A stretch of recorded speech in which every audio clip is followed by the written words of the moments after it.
এই সাকিব, তুই কোনে গেলি? ভাই নামাজ পড়তে গেলাম। আরে রাখ তোর নামাজ,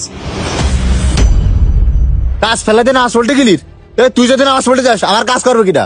কাজে ফাঁকি দিয়ে জায়গা পাও না নাকি? না ভাই বিশ্বাস করেন, আমি নামাজ পড়তেই গেলাম, আপনি আমারে ভুল বুঝতেছেন। নামাজ পড়তে গেলি? তাহলে তুই নামাজ পড়ে বেড়াগে, আমার কাজ করা লাগবে না, যা জায়গা তো সর।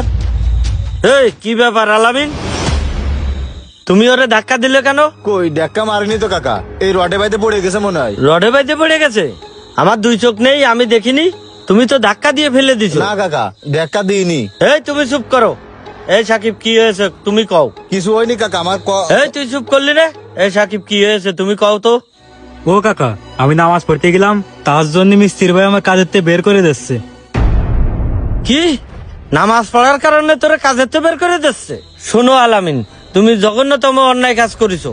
তোমার সাথে আমার কোনো কথা নেই। এর আগেও তোমার নামে অনেক রিপোর্ট পাইছি। তুমি হেল্পারদের সাথে এরকম খারাপ ব্যবহার করো।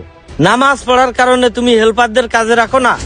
শোনো আলামিন, তোমার সাথে এই বিষয়ে আমার কোনো কথা নেই। তুমি তোমার কন্ট্রাক্টরের ফোন দাও, এখনই এই মুহূর্তে এই জায়গায় আসতে বলো, তার সাথে আমার বোঝাপড়া আছে। শোনো মইনুল, সবকিছু তো তুমি শুনিছো। তোমার এই মিস্ত্রি হেল্পার নামাজ পড়তে যাওয়ার কারণে তারে কাজের থেকে ঘাড় ধাক্কা দিয়ে বের করে দিচ্ছে। এ সাহস পায় কোথার থেকে? কি ব্যাপার আলামিন, তুমি এত বড় জঘন্য কাজ কি করে করলে?